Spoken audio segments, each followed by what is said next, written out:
And guys, have a smile on your face. You know, you see these guys. I love this. All right, here we go. And quiet, please. Action. I'll tell you what I know. Off the hydro, both eyes closed. And I'm high off the hydro, both eyes closed. Going one way down the wide road, both eyes closed.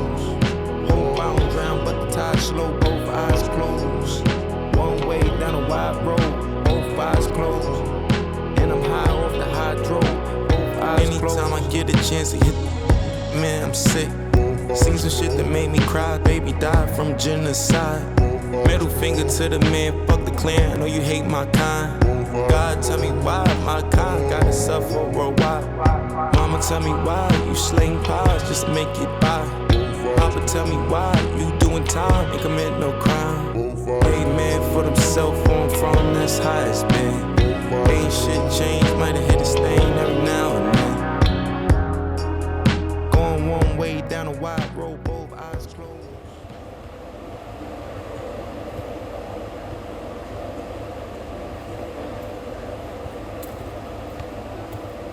I'm Anthony DeMeo. I'm the prop master on the show. I'm Spike's prop master. Been here for a few jobs over the years and happy to be here. It's definitely a totally different scene when I work with Spike. I do everything from moving his monitor to giving him candy when he needs it. I've been with him 30 years, since Crooklyn. I think the anniversary is this week of Crooklyn being released. On and off for movies, commercials. I've done a lot of things with him. David Lee, my name is David Lee. I've been doing stills. Started off doing stills with Spike way back when he was still in film school. Yeah, you know, the role of the still photographer on set is there's a basic, basic goal, which is just kind of to capture images that the studio can use to, promote the movie, but also the still photographer, has some leeway and certainly has his or her own eye. So we consider ourselves artists on set too, and we're really kind of interpreting, the movie as we're documenting it. My name is Larry Cherry. I'm a hairstylist. I've done hair for Spike, and I'm presently working personally with Denzel. My first movie with Spike was Joe's Best Eye Barbershop, We Cut Heads. Together with Spike, if I put both working with Spike and Denzel's movie all together, I'd say over 50 films. He was still in school, and we kind of hooked up then, and the rest, we've been rolling ever since. To me, Spike has remained the same. He has not changed. He was like, Spike has been Spike before he made a movie, okay? And I always believed in him. We would go to basketball games before he made his first film, or after we did Joe's Best Eye Barbershop, we would go to the basketball games, and my wife would be looking for celebrities, and I'd always have to tap him on the shoulder and say, "We got one right here. We're sitting right next to one." So that was my. I always believed in that. I knew he was going to do it. I just felt that way. Ready. Rehearsal action.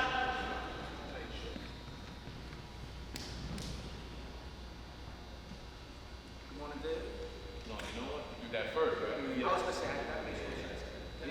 That's you first. What did you say? You want to do that? Hey, my name is Lamont Crawford. I'm the key grip on the film Highest and Lowest. Yeah, I've been working with Spike since like 1989. It's about 35 years. The first film I did was, I worked on the music video Do the Right Thing. That was my first. The first feature was Jungle Fever. That was my first feature. No, he's been the same. He knows what he wants. He knows how he wants his film to look, and he goes straight for it. I'm Ricardo Sarmiento. I'm the C camera operator of this film, and also I've been shooting some of the second unit insert B-roll shots for the movie. I might have my number off a little bit, but I think it's been 12 feature films, about 4 feature-length documentaries, dozens and dozens of commercials and music videos, and it all dates back to what happened in 1991. That was the year I joined the union, and it was the year that I got, well, my first job on a major feature film was as a C-camera second assistant on Malcolm X. It was my first Spike Lee film. For me, it was a big deal because fresh out of film school, one of the movies I fell in love with right away was Do the Right Thing. And I knew watching Do the Right Thing in the theater that someday I would love to work with Spike Lee.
My name is Hal Sherman, and I am the police consultant and technical advisor on the film. In 1983 or so, he was directing Clockers, and I was still with the NYPD crime scene unit, and I took Spike and also John Turturro and some other principals out to murder scenes in order to have them learn and to be able to not just talk the talk, but they were also able to walk the walk. The one thing that hits me most about Spike is the fact that his mantra to me is, don't censor yourself. I'm going to ask you a question and give me the answer that you have, and if I could use it, that's great, and if not, there's no hard feelings. But he says, never hold back, just give me what you think, and that's how we work it. My name is Parrish McLean, and I'm a grip on this royalty production. I was always a fan of his films growing up, so when I had the opportunity to work on a 40 Acres film, it was like, oh yeah, great, this, an iconic artist, filmmaker that showcases Brooklyn a lot, so it was fun, he's very demanding. It's his show, and you learn what to do and what not to do. It's like, you get pushed into the deep end and sink or swim kind of thing, but even if you are going to sink a little bit, somebody will reach out and get you before you go on. Tim Stacker, location manager. Spike and I have been working together since 2007, and we've done quite a few projects together. It's about 7-8 projects. It's been a long time, so we've done quite a few. The first project we did was a television pilot called MONY, May of New York, which we shot in Brooklyn. And, we were introduced. I was the assistant location manager on that job. And we were introduced, and we had a bond, we connected. It was a challenge, but we got through it, and I'm still here.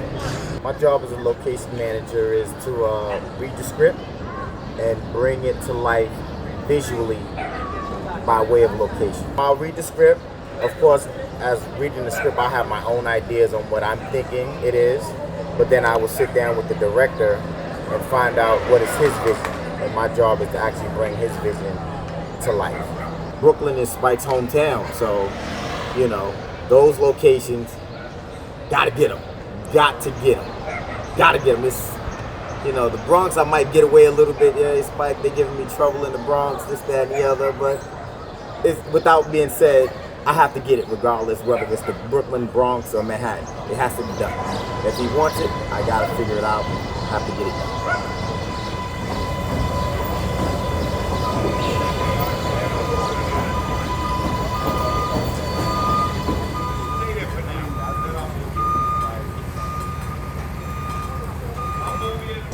He's almost a documentarian of New York. Like all his films is uniquely and just it's genuine, authentically New York.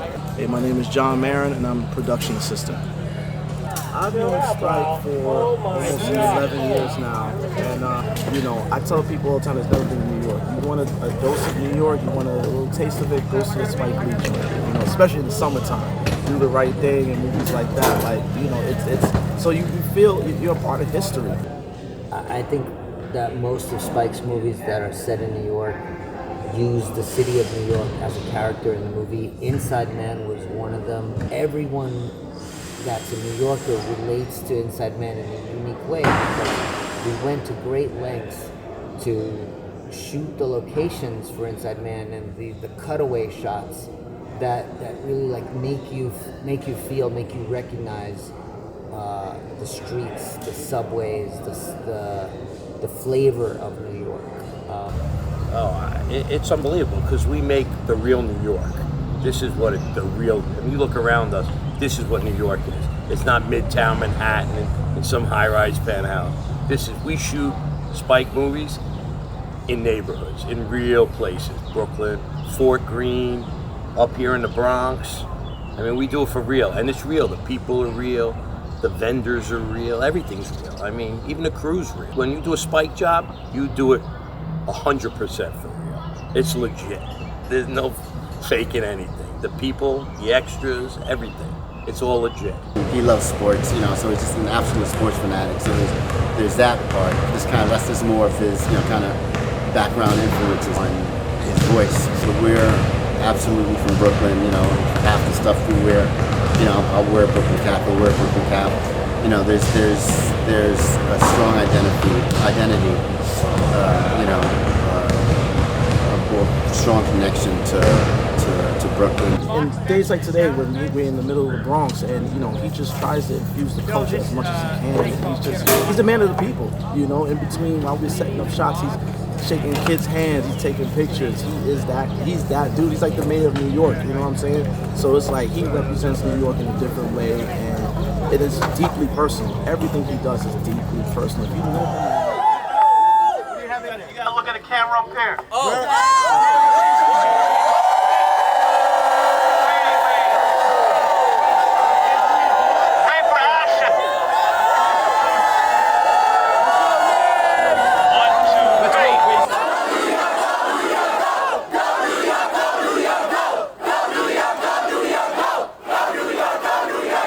We kind of take it for granted being from here, but you know, from people from other areas probably get a sense of you know, that to them is like how they learn about Brooklyn through Spike's movies. You know, Spike is, you know, in his own way, absolutely, he's like an institution.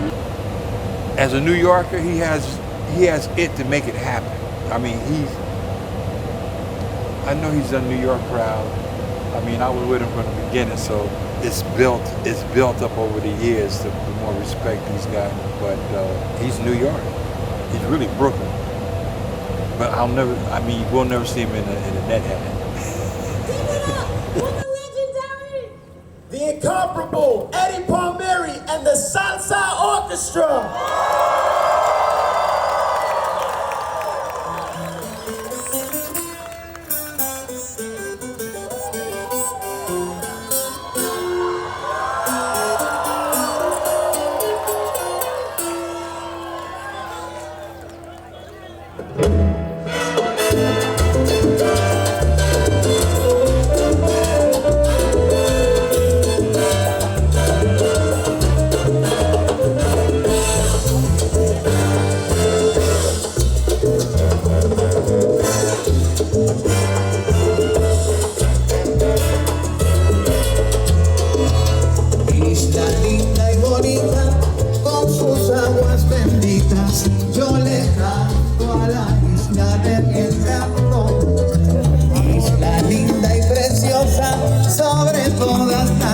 cosas yo mantengo en mi mente tu memoria. Spike, I think, has a unique way to tap into the culture of the present moment. Like, he really has his finger on the pulse of how people are feeling, what people are thinking, what's going on in the world.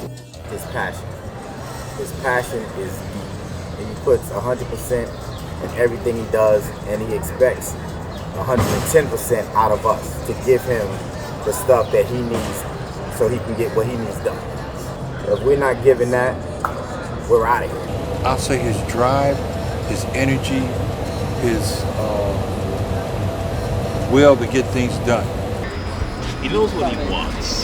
He kind of like, we have to keep up with his energy. That's how it is. I don't know if you can hear right now. He's just like, let's go, because that's how it is. Bing bong, let's go. You know, time is money, money is time. That's something that he's always cognizant of everything around.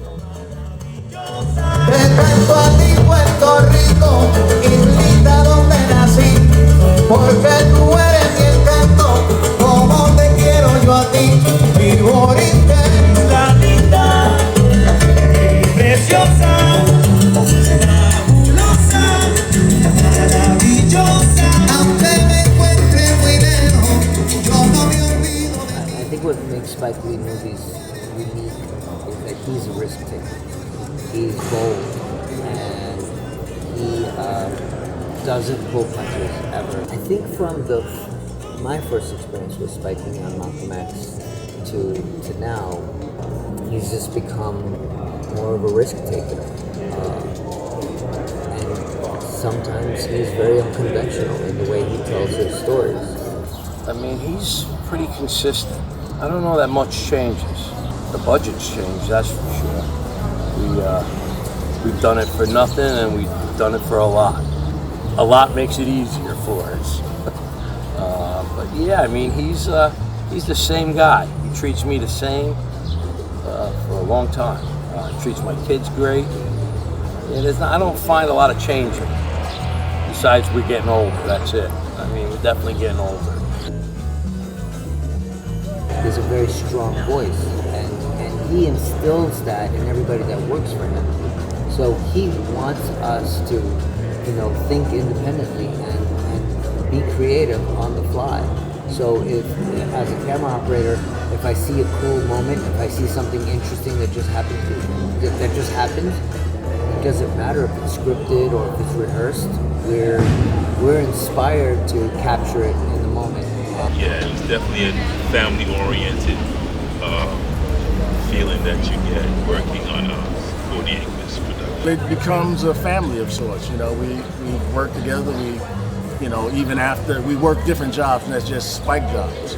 So that builds a different camaraderie. And that's pretty much, it's like a family, tight-knit group. Same people come together to do the movies with them, and we're all grateful to be here with them, for sure. He makes the call directly. When you're doing a Spike job, you get a call from Spike on a Sunday saying, "Anthony, I got a job. You ready to go?" And that's what you get from him. I don't know where he started eating them, but for at least the last 20 years, I've been buying these ginger candies at a place down in the village. It's the only place that has them. And I hand them out to Spike, usually a handful in the morning, a handful after lunch, and a handful close to wrap if he's really having a rough day. Yeah, he likes his candy, he likes his ginger candies.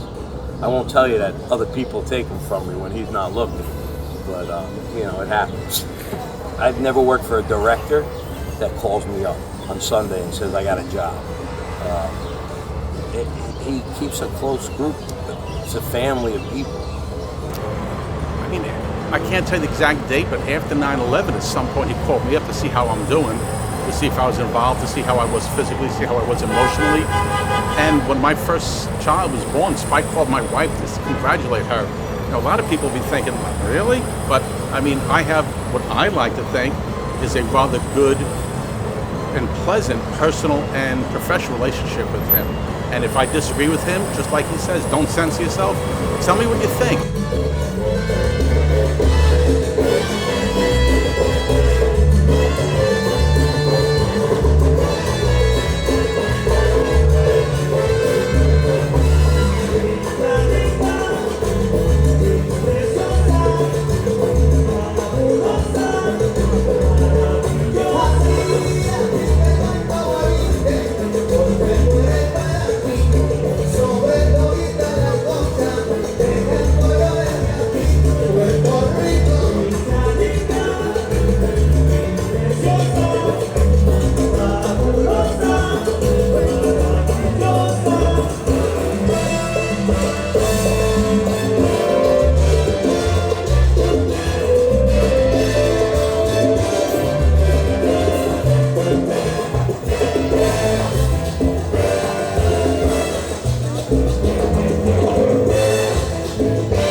Absolutely a unique voice. You know, there's other great, you know, black directors, you know, before him and that are coming up after him, you know. But his voice is always going to be unique. Spike Lee's voice is a unique voice in the world of filmmaking. Everyone knows a Spike Lee movie from the very first frame that you see in the movie theater. And this is not something to take lightly. It's not just a normal job. It's a Spike Lee joint. It's so unique. You kind of feel like you got to step up and give your A game, and you're so proud to be attached to something like that. So I think it's just very important to be part of this history. I'm grateful, and you know that I'm in his world for this long. I mean, it's pretty amazing to do Spike Lee joints. Spike can make a film with no actors. He brings you in and he carries you all the way through, and then at the end, as opposed to giving you an answer, he'll end with a question. So when you leave, you know, it's like you gotta ask yourself, it's got you thinking, and I love that about his films.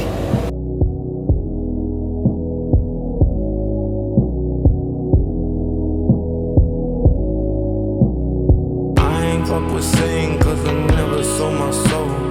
I've been not complaining, posted it up on 10 toes. I've been feeling lonely just cause everybody gone.